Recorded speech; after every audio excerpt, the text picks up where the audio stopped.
নমস্কার, welcome back to tech speaker. আমি কৌশিক। তো আজ আমরা কথা বলবো রিয়েলমি এক্স সিরিজকে কন্টিনিউ করার জন্য দুটো ফোন আসছে রিয়েলমির বাজারে। একটা হচ্ছে রিয়েলমি এক্স 7, অন্যটা হচ্ছে রিয়েলমি এক্স 7 প্রো। মাধব সেট যিনি আছে তিনি টুইট করে বারবার জানাচ্ছেন যে ইন্ডিয়া এবং বাংলাদেশে খুব তাড়াতাড়ি লঞ্চ হতে চলেছে এক্স 7 এবং এক্স 7 প্রো। তো কী কী স্পেক্সের সাথে লঞ্চ করছে, কত টাকা প্রাইসে লঞ্চ করছে, কবে লঞ্চ করছে, সমস্ত কিছু নিয়ে চলে এসছে এই ভিডিওর মাধ্যমে।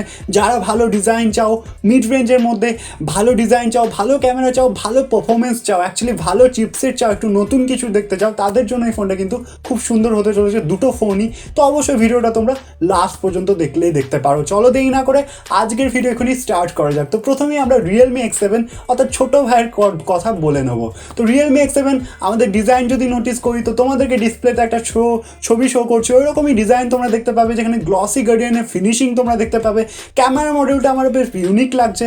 ব্যাক সাইডে আমরা কোনো রকম ফিজিক্যাল ফিঙ্গারপ্রিন্ট দেখতে পাচ্ছি না, তো বেশ ইউনিক লাগছে এবং ক্যামেরা মডিউলটাও আমার খুব সুন্দর লেগেছে পার্সোনালি। এরপর যদি আমরা ডিসপ্লের ব্যাপারে কথা বলি তো ডিসপ্লেতে আমার যেটা প্রথমেই নোটিস হচ্ছে সেটা অ্যামোলেড ডিসপ্লে এটাতে পেয়ে যাবে, যেটাতে নর্মাল রিফ্রেশ রেট থাকবে এক্স 7টাতে, এবং 6.67 ইঞ্চিসের full HD plus AMOLED display হবে, এবং লেফট সাইডে কর্নারে অ্যাজ ইউজুয়াল তোমরা পাঞ্চল ক্যামেরা পেয়ে যাবে।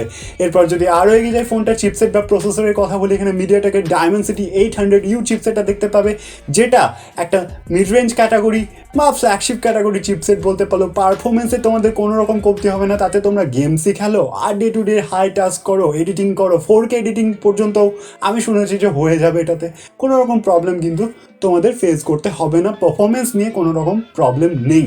এরপর যদি র্যাম রম অপশনের কথা বলি, 6GB 64GB থেকে বেস ভেরিয়েন্ট কিন্তু ইন্ডিয়াতে স্টার্ট হয়ে যাবে, যেখানে LPDDR4X এর র্যাম টাইপ এবং UFS 2.1 এর স্টোরেজ টাইপ কিন্তু পেয়ে যাবে। এরপর যদি ক্যামেরা সেটআপের কথা বলি তো এখানে 64 মেগাপিক্সেলের কোয়াড ক্যাম সেটআপ পেয়ে যাবে, যেখানে 64 মেগাপিক্সেলের মেইন লেন্স থাকবে, 8 মেগাপিক্সেলের আল্ট্রা ওয়াইড অ্যাঙ্গেল লেন্স থাকবে, 2 মেগাপিক্সেলের ম্যাক্রো, 2 মেগাপিক্সেলের ডেপথ সেন্সিংয়ের জন্য পেয়ে যাবে।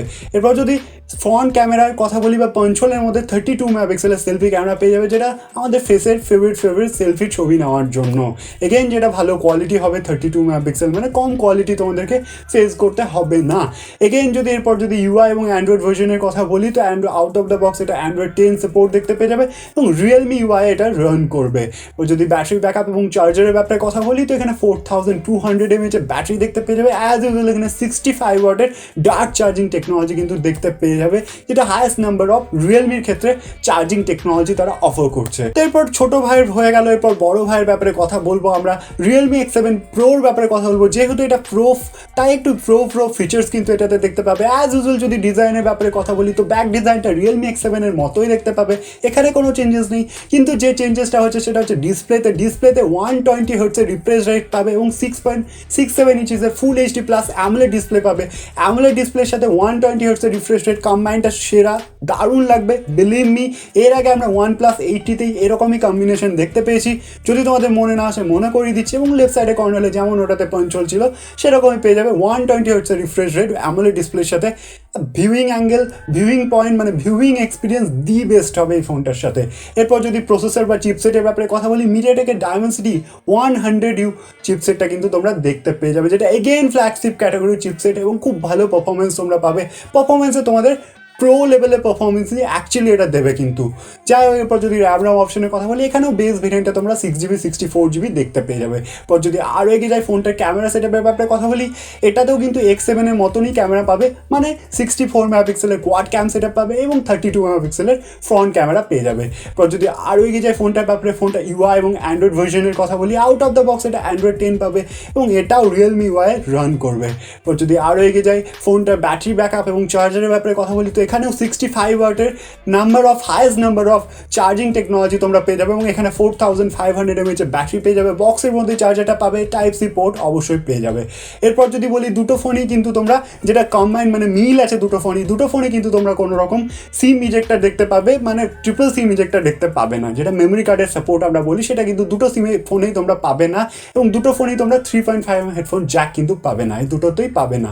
এবং যেটা প্রাইস উঠে আসছে বেস ভেরিয়েন্টে। তো X7 এর প্রাইস ইন্ডিয়ার জন্য হবে কিন্তু মোটামুটি 68,000 টাকার মধ্যেই, এবং X7 Pro প্রায় 25,000 টাকার মধ্যে কিন্তু প্রাইস হয়ে যাবে। এরপর যদি বাংলাদেশের প্রাইসিংয়ের কথা বলি তো দুটো ফোনই 30,000 টাকার আপে কিন্তু বাংলাদেশে যাবে। এবং যদি লঞ্চ ডেটের কথা বলি তো ইন্ডিয়াতে নেক্সট মান্থে কনফার্ম লঞ্চ ডেট আছে, যেটা মাদক সেট বারবারই হিন্টস দিচ্ছে। নেক্সট মান্থে কিন্তু রিয়েলমির দুটো ডিভাইস লঞ্চ আছে, তো এই দুটো ডিভাইসই কিন্তু লঞ্চ দেখতে পাবে ডিসেম্বরের মধ্যেই, এবং বাংলাদেশে জানুয়ারির কাছাকাছি বা নেক্সট ইয়ারও হয়ে যেতে পারে। আর যদি খুব তাড়াতাড়ি হয় বাংলাদেশে তাহলে এই বছরের মধ্যে কিন্তু বাংলাদেশেও দেখতে পেয়ে যাবে। বাস সবার আগে বাংলাতে সবার প্রথমে X7 এবং X7 Proর ব্যাপারে বললাম। তো টেক স্পিকারকে সাবস্ক্রাইব করে রাখো বাংলাতে সবার প্রথমে টেক ব্যাপারে এগিয়ে থাকার জন্য। আর বাকি যদি ভিডিওটা ভালো লাগে লাইক করতে পারো, কমেন্ট করতে পারো, শেয়ার করতে পারো ভিডিওটা। That's all for today, thanks for watching. চলো আজকের জন্য